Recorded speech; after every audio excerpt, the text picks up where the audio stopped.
Moving down, 1 mile under the Earth, we've seen world-beating feats of engineering, space-age robots, the minerals we need every day, and an underground marathon.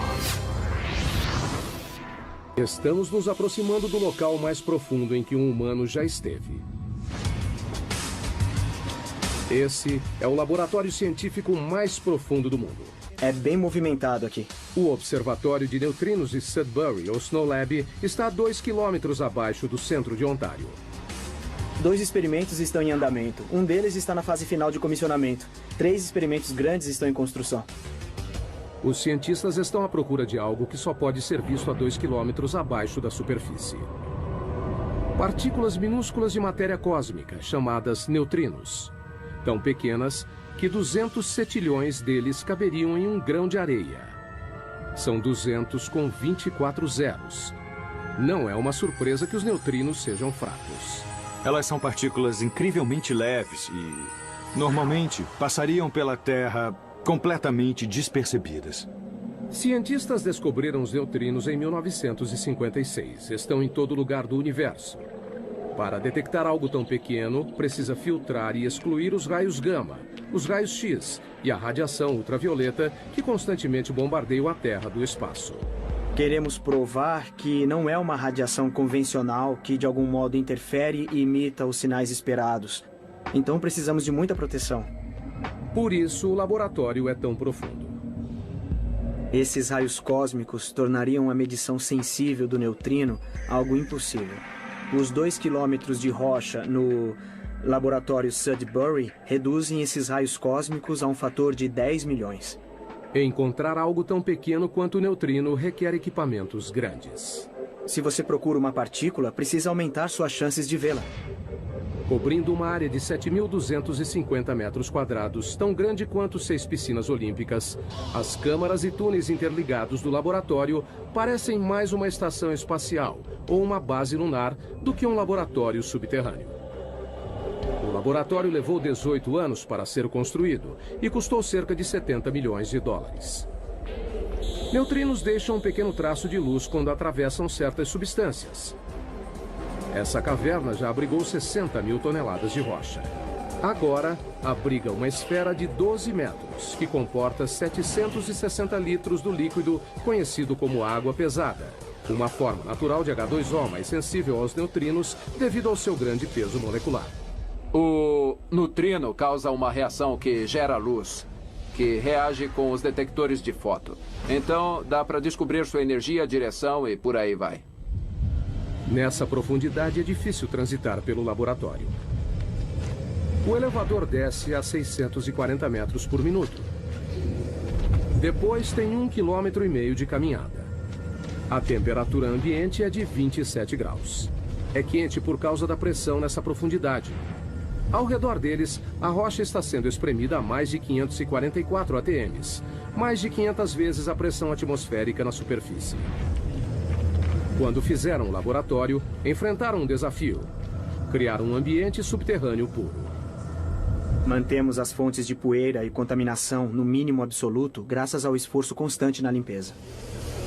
Na entrada, eles passam por um processo rigoroso de descontaminação para remover poeira, que pode arruinar os experimentos delicados. Isso envolve tirar tudo o que vestiu na mina, tomar um banho completo e colocar roupas limpas que nunca foi usada fora da mina. Além da poeira, as pessoas espalham detritos próprios continuamente. 600 mil partículas da pele por hora. Uma centena de fios de cabelo por dia. E qualquer uma das opções pode comprometer o trabalho no laboratório. Uma vez dentro, os cientistas enfrentam mais triagem e limpeza. Até o esgoto do laboratório é limpo. Tratamos todos os resíduos do nosso próprio lavatório e água suja que vem dos chuveiros e da lavanderia. Bactérias especiais reduzem os resíduos organicamente e sem exalar cheiro ruim. E gostamos de pensar que temos a descarga de banheiro mais profunda do mundo. Um conforto que os exploradores subterrâneos no próximo nível da nossa viagem ao centro da Terra com certeza iriam gostar. Dentro da mãe de todas as cavernas, a 2,5 km no subsolo. Esses exploradores poloneses esperam ir além do que qualquer outro explorador já foi. Eles treinam para uma descida na J2, que faz parte dos 2,5 km de profundidade do sistema de cavernas Chevy, no México. O que nós procuramos é a caverna mais profunda do mundo. A erosão da água da chuva criou a J2. A descida envolve fissuras, desvios e câmaras alagadas. Passar por esse percurso subterrâneo não será fácil. Temos que continuamente treinar para conseguir isso. A descida de 2,5 km é tão profunda quanto a altura do Monte Santa Helena.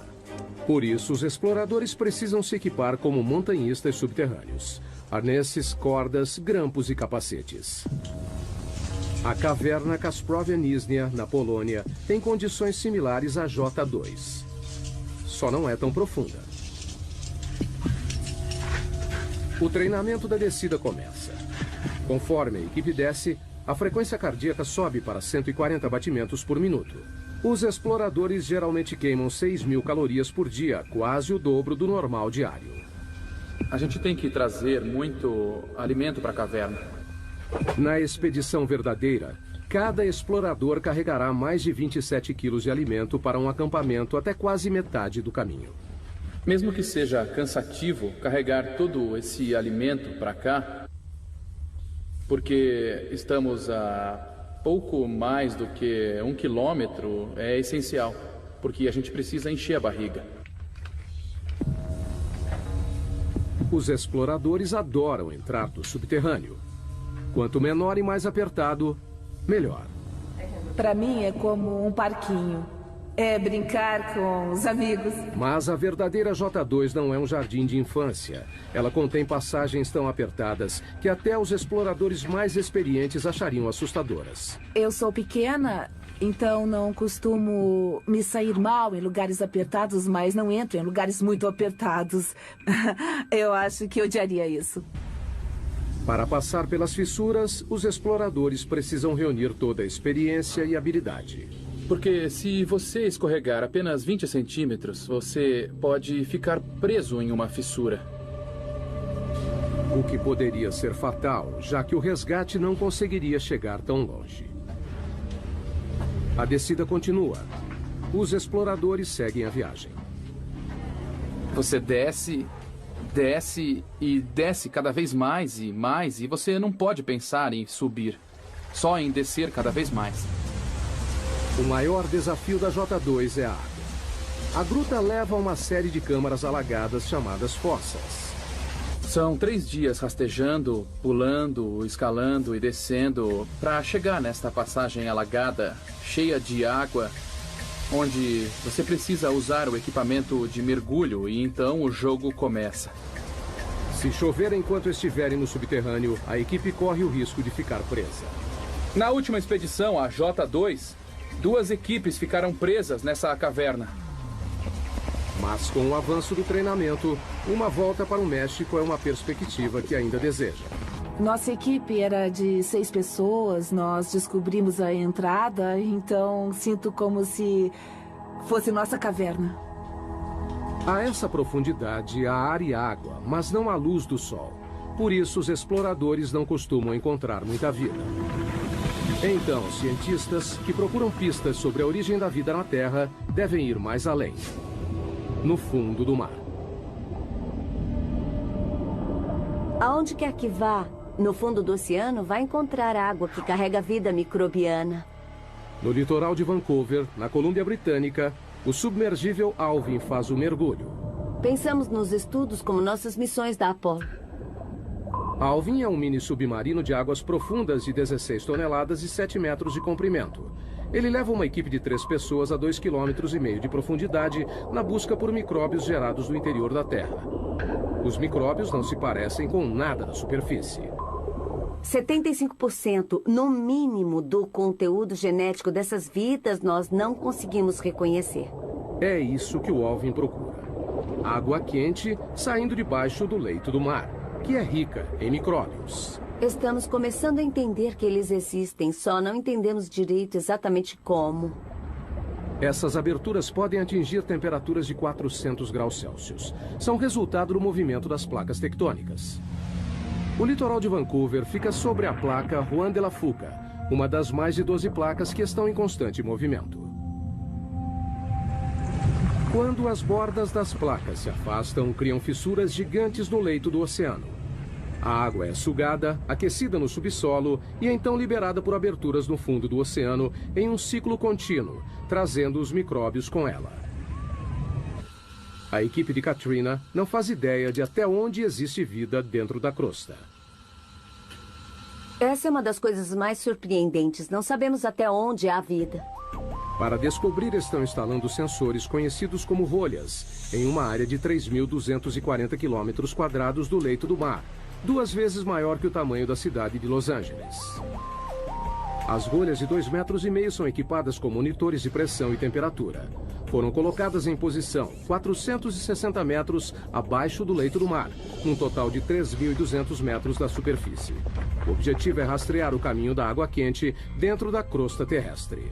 Temos que entender o fluxo da água, quais os tipos de micróbios que existem lá. É só seguir a água que encontrarão micróbios.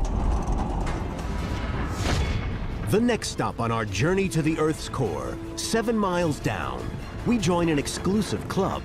The 2 men who managed to set a depth record that's never been beaten. Our journey to the Earth's core continues. We're on a quest to reveal how modern life depends on the mysterious underground forces that shape our planet. As riquezas minerais do planeta regem a maior parte da economia mundial. Quanto mais raro, mais os mineiros cavarão para encontrá-lo. Tautona, África do Sul. Viajando a 16 metros por segundo, os mineiros levam 1 hora para descer os 3.000 metros até o fundo da mina mais profunda do mundo. A missão: achar ouro. O ouro é formado a partir da poeira cósmica, de um modo parecido com a prata, só que é mais raro.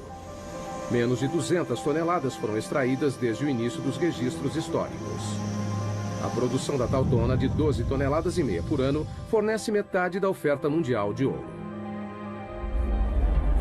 Assim que o elevador abre, um sopro de vento quente recebe os mineiros. A essa profundidade, a temperatura ambiente é de 54 graus Celsius, mais quente que um dia de verão no Vale da Morte. Um sistema de ar-condicionado enorme abaixa para 28 graus. Ainda quente, mas suportável. Enquanto os 5.600 mineiros que trabalham aqui suam a camisa nas galerias e túneis, também precisam ficar de olho no teto. Nessa profundidade, qualquer tremor pode provocar um pequeno terremoto subterrâneo. A queda de rochas mata diversos trabalhadores todo ano. Na próxima parada da viagem ao centro da Terra, vamos 3 vezes mais fundo que os mineiros de Tautona, para o lugar mais profundo já alcançado por humanos. No Pacífico Ocidental, a 11 quilômetros subterrâneos, encontra-se a Depressão Challenger, uma fissura de 69 quilômetros de largura no leito do oceano que se estende por 2.530 quilômetros. A mesma distância de Nova York a San Antônio, no Texas. E o perigo aqui não é o calor ou os tremores de terra, é a pressão. Em 23 de janeiro de 1960, o oceanógrafo suíço Jean Piccard e o comandante da Marinha americana Don Walsh partiram em uma embarcação subaquática única para se tornarem os primeiros e até agora únicos humanos a verem o verdadeiro fundo do mar. Don Walsh revive a viagem histórica. Foi o único submersível que foi até a Depressão Challenger e por quase 50 anos ninguém mais voltou lá.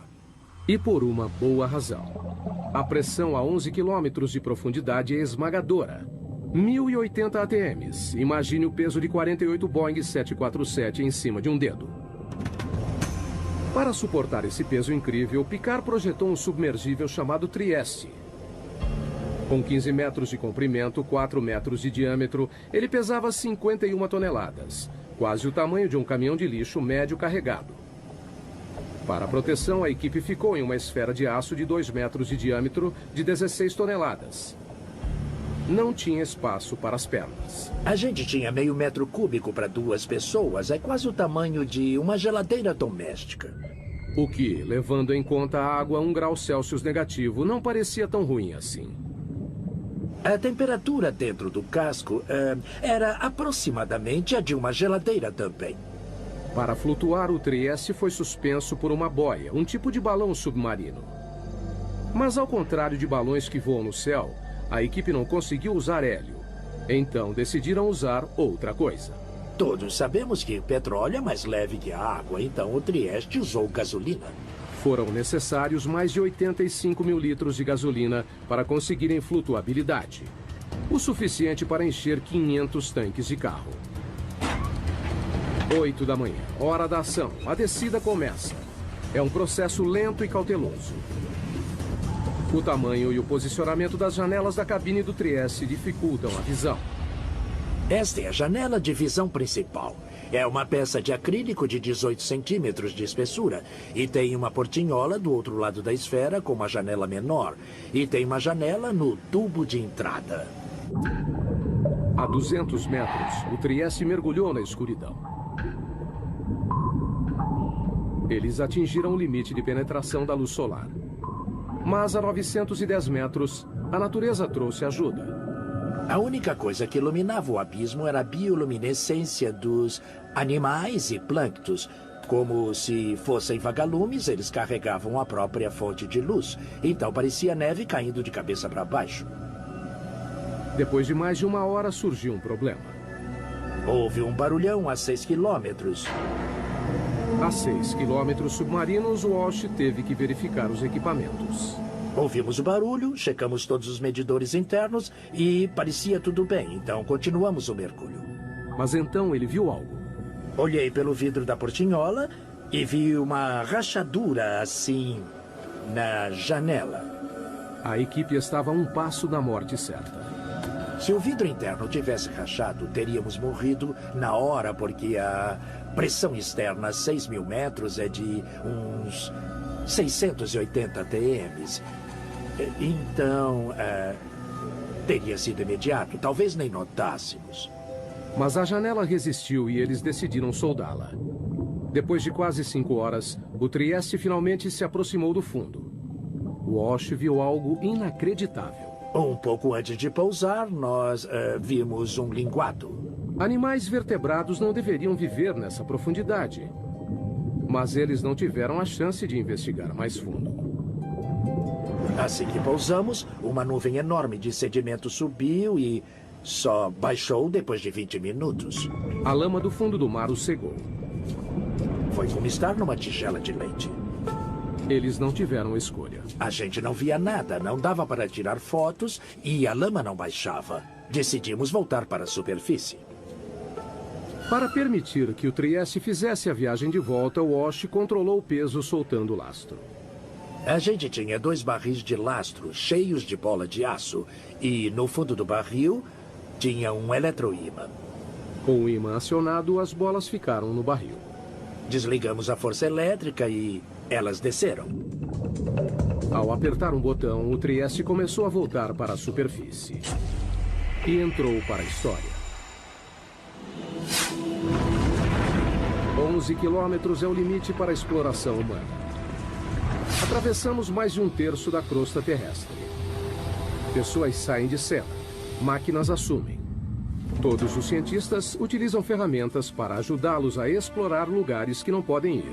Telescópios, microscópios. Mas geólogos enfrentam um problema diferente. O engraçado é que eu não posso dizer o que existe a 30 centímetros abaixo do chão que pisamos, porque não consigo ver através da rocha. A solução parece óbvia. Perfurar a rocha e olhar. Mas é uma abordagem repleta de problemas. Península de Kola, noroeste da Rússia, 1989. Em um ponto castigado pelo vento, na fronteira com o Círculo Polar Ártico, cientistas embarcam em um plano ambicioso. Com despesas enormes, um buraco incrivelmente fundo foi perfurado para alcançar o limite entre a crosta terrestre e o manto. São 35 quilômetros subterrâneos. Para reduzir o atrito, usaram um método de perfuração novo. Ao invés de toda a cabeça de escavação, somente a broca foi inserida, bastante lubrificada com lama e óleo. A 6 quilômetros, a perfuração descobriu fósseis de plâncton de 18 milhões de anos em um estado de conservação impressionante. A 11 quilômetros encontraram rocha de 4,4 bilhões de anos. Zircão, o mineral mais antigo do planeta. Mas com o aumento da temperatura a cada metro, nos 12 quilômetros, ela chegou a 300 graus Celsius. A perfuração parou de repente. A temperatura aumenta muito rápido conforme avança para o interior do planeta. Com a profundidade dos buracos, a broca de metal não aguenta e então começa a se derreter. Pelos próximos 14 anos, houve tentativas de retomar a perfuração, mas todas fracassaram. Não temos equipamentos nem materiais que suportem a temperatura e pressão que existem a dezenas de quilômetros subterrâneos. O poço superprofundo foi abandonado em 2003. Então, se não conseguem perfurar, o que os geólogos fazem? Usam os ouvidos. Não vemos o que há dentro do planeta, ouvimos o que há dentro do planeta. Sismógrafos, como são conhecidos, são leitores que monitoram os sons dos movimentos das rochas no subsolo. Eles literalmente ouvem os terremotos. Há terremotos de magnitude 6 ou maior a cada 3 dias em média. E isso faz o mundo se modelar. As vibrações mudam de acordo com a densidade da rocha. Dados que geólogos podem ler. Conseguimos fazer imagens tridimensionais do que forma o planeta inteiro, monitorando milhares de terremotos com milhares de sismógrafos durante muitos anos. But seismometers have limits too. They cannot always reveal exactly what's inside the different layers of rock. And in the hunt for oil, that can be dangerous. We've come a third of the way through the Earth's crust on our journey to the core. We've climbed caves and dug through mines, encountered strange life forms, and reached the depth limit of human exploration. Pessoas ao redor do mundo dependem dos recursos sob nossos pés. A próxima parada em nossa jornada ao centro da Terra, o campo de petróleo mais profundo dos Estados Unidos, 11 quilômetros abaixo do Golfo do México. Há mais de 6.000 plataformas de petróleo no litoral do Texas e Louisiana, com capacidade de suprir 25% do petróleo dos Estados Unidos. Mas não é fácil de obter. É preciso atravessar 1,5 km de mar e depois mais 9,5 de pedra. Como fica mais difícil de achar petróleo e gás, avançamos mais e mais para águas fundas e fazemos buracos mais profundos. A perfuração em águas profundas está passando por uma revolução nos litorais do Egito, África Ocidental, Brasil e no Golfo. É maravilhoso termos a tecnologia para avançar tão profundamente. Mas a tecnologia tem suas limitações. Na primavera de 2010, uma plataforma chamada Deepwater Horizon perfurava um poço relativamente raso a 7 quilômetros no campo de Macondo, cerca de 80 quilômetros da costa da Louisiana. 20 de abril, 22 horas. A plataforma foi abalada por uma explosão. A bola de fogo foi vista a 56 quilômetros de distância. 11 funcionários morreram, 17 ficaram feridos. 1,5 km abaixo, no leito do oceano, a ruptura do poço liberou até 60 barris de petróleo por dia. Um barril tem 180 litros. Foi como jogar 450 caminhões-tanque no mar. O vazamento totalizou quase 5 milhões de barris. Foi o pior desastre de petróleo nos Estados Unidos. Então, o que deu errado? A Deepwater Horizon já tinha perfurado 11 quilômetros no fundo do campo de petróleo do Golfo no outono anterior, em um local diferente. Em comparação, perfurar em Macondo seria fácil. Mas as aparências podem enganar. O Golfo é um dos lugares mais difíceis de perfurar. O relevo costeiro cai em mais de 1,5 km de cumes íngremes e vales, com desfiladeiros e vulcões ativos de até 150 metros. A geologia é bem complicada. O petróleo sob o leito irregular do fundo do mar está abaixo de uma camada de rocha de 35 milhões de anos, com 245 metros de espessura, preso sob uma pressão enorme, mais de 1.100 vezes a da superfície. E tem também o peso das rochas, sobrepostas, pressionando, que faz a pressão do fundo do poço aumentar incrivelmente. Além da pressão, os perfuradores de petróleo podem encontrar perigosos bolsões de gás metano congelado, conhecido como hidrato. Se acidentalmente perfurar isso, pode ser um problema. Aquecido pelo atrito da broca, o metano explode o poço, liberando uma quantidade enorme de petróleo. Muitos pesquisadores associam a tragédia do Deepwater Horizon a um bolsão de metano congelado. A tecnologia de escaneamento convencional nem sempre pode detectá-los, e isso é um desafio para a exploração do petróleo. E ninguém sabe a quantidade existente porque é muito difícil conseguir uma imagem sísmica. Agora, os exploradores estão usando uma nova geração de sensores de fundo do mar para ajudá-los a detectar o gás congelado antes de se tornar uma ameaça. Literalmente, nós o descemos pela lateral do navio e ele afunda até o leito do oceano, usando uma âncora de concreto pesada, e fica lá por vários dias ou até vários meses. Ao contrário do sismógrafo padrão, esse sensor não mede as ondas sonoras geradas pelo movimento tectônico da Terra. Ao invés disso, detecta eletricidade. Medimos as propriedades eletromagnéticas do leito do mar, a condutividade elétrica. A eletricidade vem do campo magnético da Terra. Quando encontra a radiação do Sol na atmosfera superior, gera uma corrente mundial dentro da crosta, que alcança o núcleo externo da Terra. Mas ela é fraca. Medimos menos de 1 nanovolt no fundo do oceano. Os sinais que nos interessam são pequenos. A corrente passa por diferentes rochas dependendo da facilidade com que conduzem ou resistem à eletricidade. Ao medir essa corrente, os sensores fornecem uma imagem mais detalhada do que há na rocha, fazendo a distinção entre um bom condutor, como a água, e um mau condutor, como o petróleo.